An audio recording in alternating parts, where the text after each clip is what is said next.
we can start building Fred's timeline, because Ziggy doesn't want to, right? We need to be able to see it like this for some of us that need to be shown like they're 3. I do. I need to be shown like I'm a 2nd grader. And we're going to do that, right?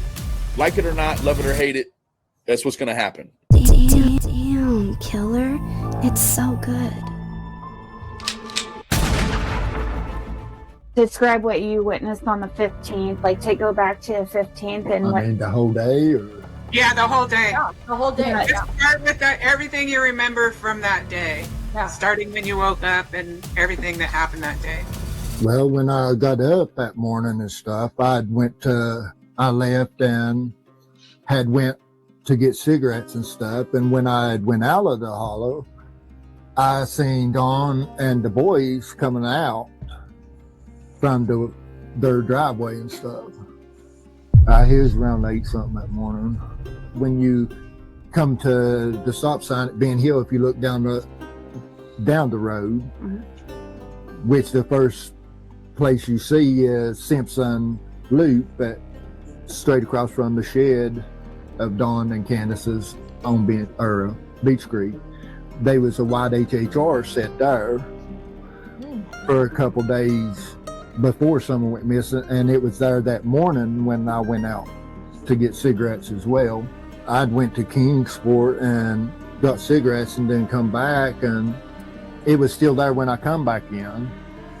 Then I messed around there at the house and stuff, and there's a lot of tree trimmers in the holler that day, cutting power lines and stuff like that. There's a blue truck that came in, but he had went in and turned at Ed Redmond's and come back out just a little bit, and it was parked in between my driveway and Ed Redmond's driveway, which I had never seen that truck before. Interesting. Well, when I come out of the driveway, it was still sitting up there. When I come down the holler, I pass a girl driving a Mississippi tag coming in. And then I went on down to try to load that car and was having a big issue of trying to get loaded. And then the way I had my truck and trailer parked there, my truck was out in the road, and Andy come in, and I had to move the trailer and stuff to let him go on by. It's just a 1-lane road. I mean, that was about 340 or something other. And then I waited for him to come back out, and I thought he may have went to his uncle's or something. He was in there for a little bit. And then I pulled back out in the road. By the time I pulled back out in the road, him and the blue truck come back out. So I actually had Laura just to back the truck up at that point, because she was sitting in the truck. I tried to load some cars to haul off that day, but I ended up didn't get none hauled.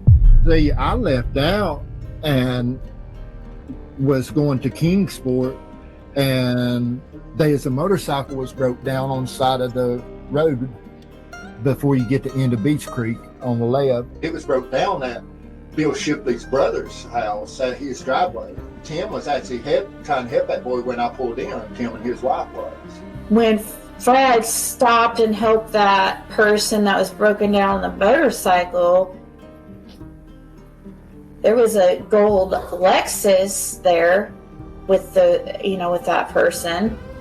And I stopped to ask him if he needed any help and stuff, and he said it'd be nice if he could find somebody to haul it. So I told him, I said, well, I'll have to go hook my trailer up. So I went back to Ben Hill, and I didn't see nobody when I went back to Ben Hill. That's probably about 4:15, really. On the watch and hypervigilant. That's how Jody Sue Brown was the very day Summer Wells went missing. There was no TV, no noise at all. Jody Sue was in her cabin with her teenage kids, 19 and 14. She and her family next heard a truck door slamming and dismissed it as their neighbors. She and her family next heard a truck door slamming. Dismissed it as their neighbors. Neighbors. The next sound was harder to justify. About an hour and a half before Summer is thought to go missing, Jody Sue, her son, and her daughter heard something far more suspicious. A scream. Stopped all 3 of us cold. And then I went back once I got the trailer hooked up, I went to Glenda's that day and used Wi-Fi.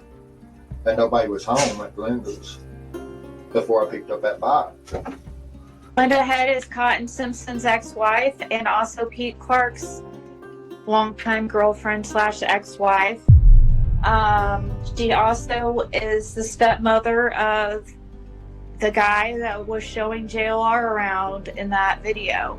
And then I went, loaded that motorcycle, and we left from there and went to Zoomers and got gas, and then I took it on the West Side Inn and dropped it off. Okay, approximately 1:45 today, a white male entered the West Side Inn. Once inside, he grabbed the cash register. The owner was inside, attempted to stop him, received some injuries to his forearm and his hand. The gentleman then fled out of the motel office with the cash register. Owner gave pursuit, however, the gentleman got away.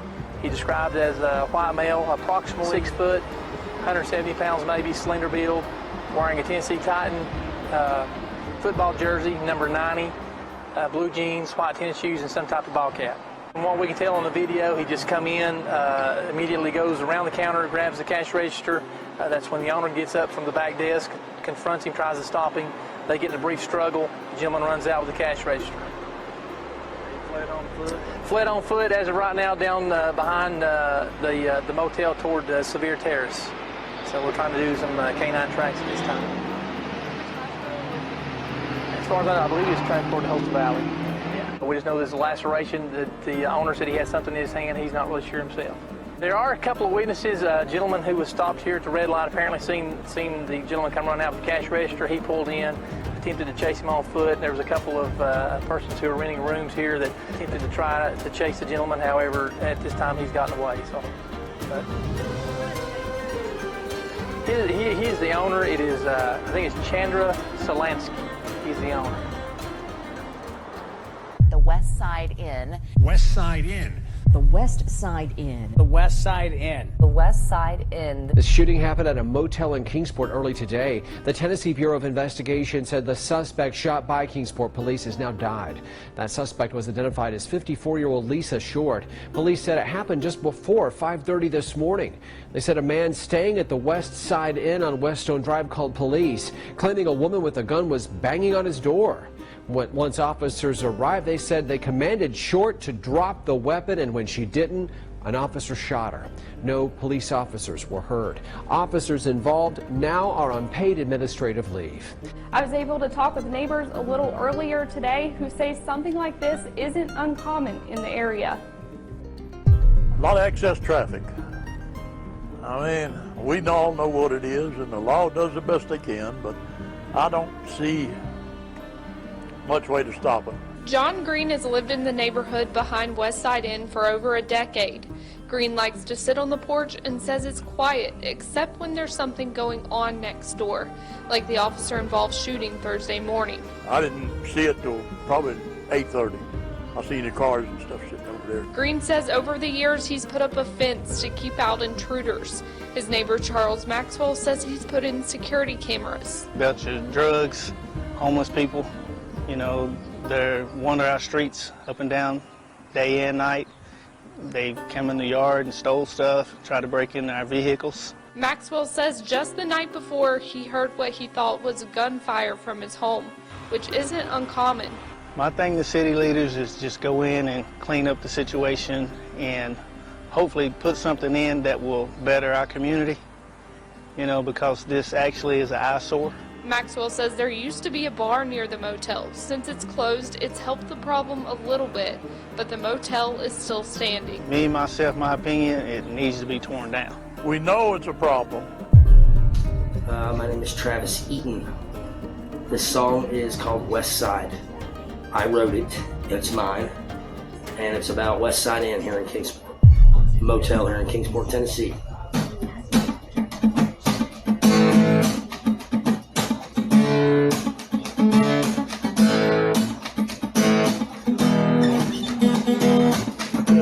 Got me a motel room, now I'm feeding my bloodstream some of that zoom zoom high as gas. I'm tweaking back, Suddenly I'm paranoid. What was that? Got a ratchet here who treats me like a king. And if she makes me happy, she might get something.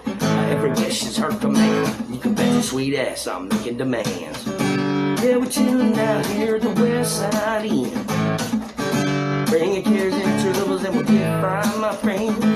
Cause anything could happen. It's a wild ride till the end. Oh yeah. Down here at the West Side Inn. Yeah, the West Side Inn. Verse 2. Sammy runs the place real damn tight. Better show her the money or you're out for the night. Everyone knows, stay in your room and don't be too loud when police roll through. Out here at the motherfucking West Side Inn. Yeah, the West Side Inn. Here you go, Jen. Let me see, we got Travis, Bill, Jesse, Jen, Jason, and Kashima, that's just half a dozen. Then there's Day-Day, his mama, always with the drama. Sammy is H, and I see money hungry mama. Security is fat boy, fuck around and find out. You know, Bulldog got the shit on line, no doubt. Then there's Jen, the brat, trapping with that bat. Fuck around with her and Bulldog, he ain't having that. Brewster's got like 88 kids, yeah, he everybody daddy, yeah, he everybody kin. Lots of names, little time, gotta make sure they all rhyme. But I got better things to do, like some meth-related crime. And then when I left from dropping it off, I went back to Zoomers, and that was roughly around 5:30. Chad wasn't at my driveway at 4:30 or Candace. It was roughly 5:30. They was on camera. Candace and Chad was at my driveway. So Chad pulling in, and then not hardly 5 minutes later, Candace pulled in and parked at the bottom, kind of pulled in kind of an angle and parked at the bottom and got out, waited. When she got out, you couldn't see the passenger side, you could see the bed of the truck and part of the driver's side. She walked up the driveway, and then it showed her get back in, and then she backed up. And I seen Andy back at Zoomers getting gas at 5:30. And then I went to a friend's house because I was in the drug scene and stuff at the time, and had picked up some, I'm just being honest, picked up some dope and stuff there. And then when I left there, I stopped on Long Star Road at a place that a lot of people hangs out at, actually to sell some stuff there. That's where I stopped at Taylor and Jeff's and picked up that other bike that belonged to, that Jeff had sold to so Brandon Clark, and Brandon was wanting me to work on it. That's the bike I had when I come back to Ben Hill. You know Fred Hill? I know him, yeah. I've known him since I moved down here. Acquaintance. I don't talk to him that much anymore, you know what I mean? We had a little bit of falling out on some trading shit. Actually to sell some stuff there. Well, I ain't up with another motorcycle on Thursday coming back with it, which is sitting out there. But there's like 15 people there, you know. I mean, Jeff was there, Brandon was there, Marvin was there, Caleb, her mom, her sister. There's certain people I saw there, but, and certain people that should have been there that wasn't there, so. Who should have been there? A guy named Doug and then a guy named Pete. Both of them ain't no longer alive. Okay. And then when I left there, I went straight towards Ben Hill, trying to go home. Before I get to Ben Hill, I don't know, it's about a quarter of a mile. Some people stopped me and stuff and told me that there was a little girl missing, that they had Ben Hill shut down and stuff. The reason they supposedly stopped me in case I had drugs or whatever on me, they said they didn't want me to get in trouble or whatever. But I knew that somebody was missing before I got to Ben Hill. But when I get to Ben Hill and I pull up to Ben Hill, the first one that I see is George Bernard.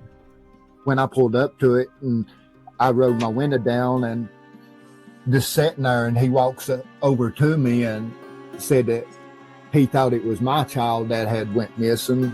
They wasn't much said between me and him before they opened the road up.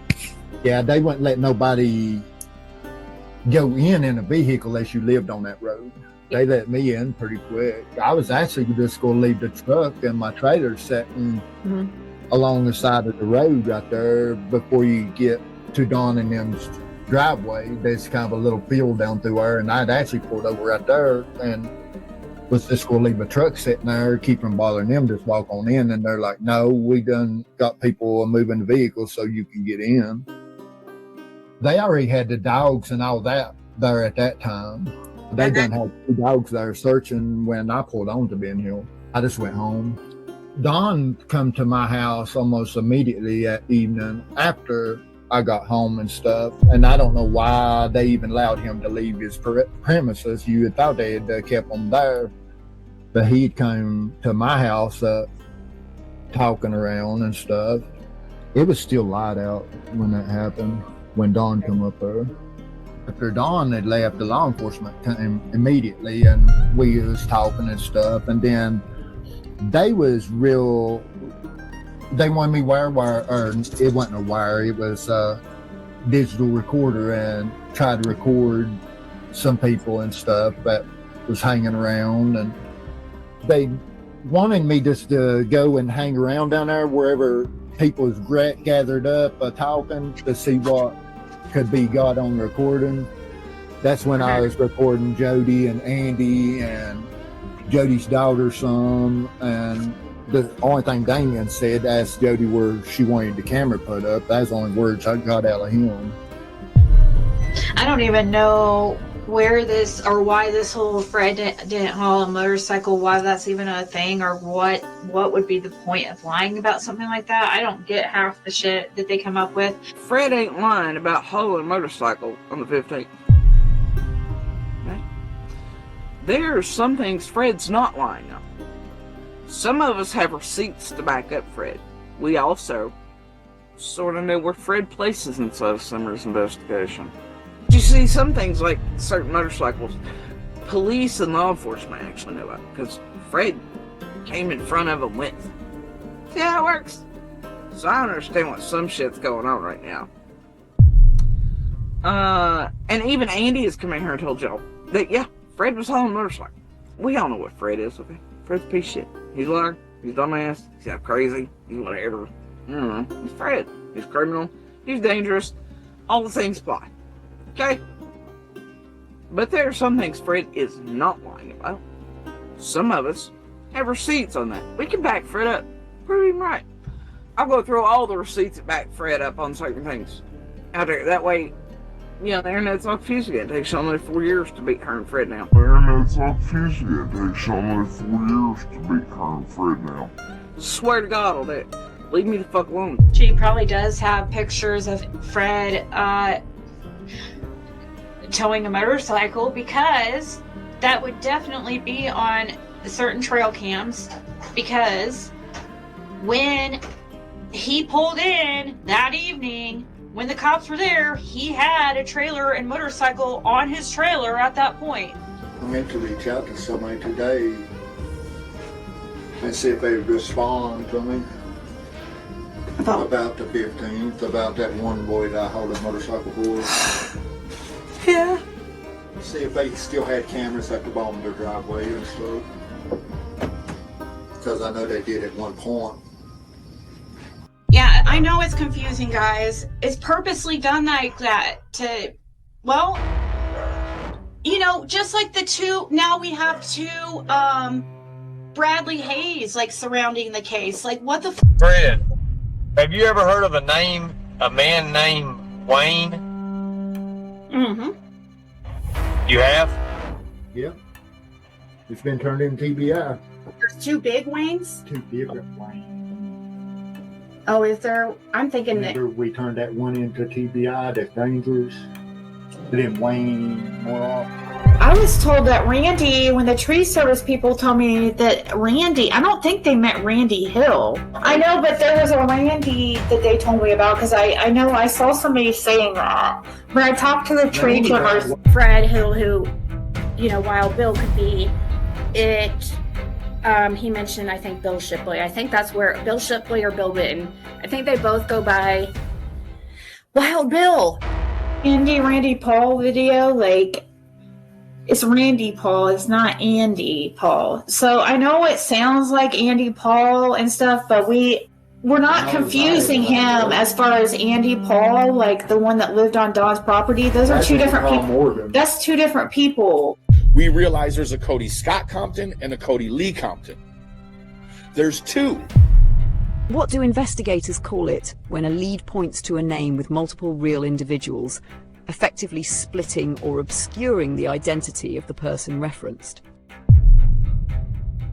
This pattern is formally recognized in investigative and intelligence analysis as nominal ambiguity exploitation.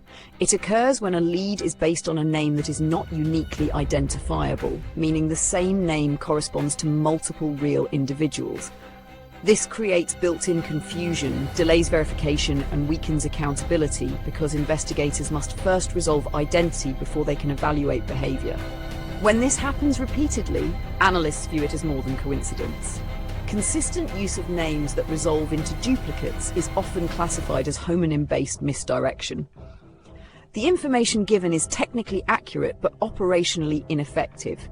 The speaker appears cooperative while preventing the investigation from converging on a single subject.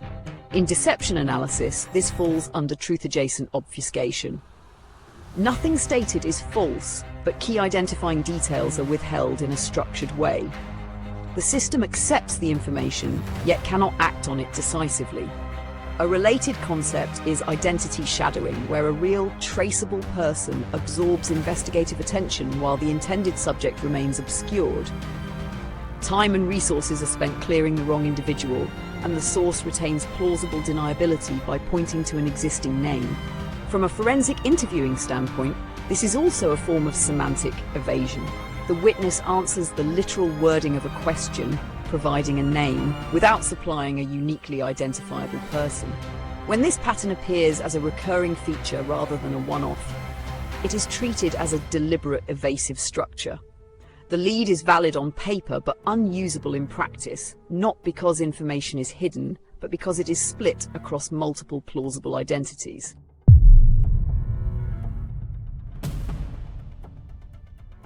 Why did you and Fred give Ernie the Cody Compton information?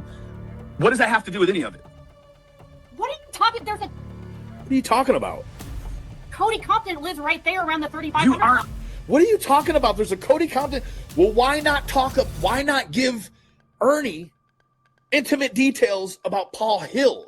You giving Ernie intimate details about just a shady white dude that claims he's a vice lord.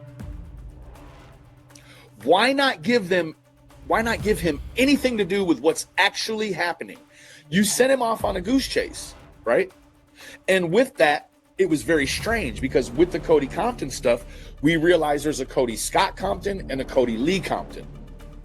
There's two. So yeah, like, you see what I'm saying? But you didn't want to give him nothing about Paul Hill. Why is that? Right? Because that's the topic right now.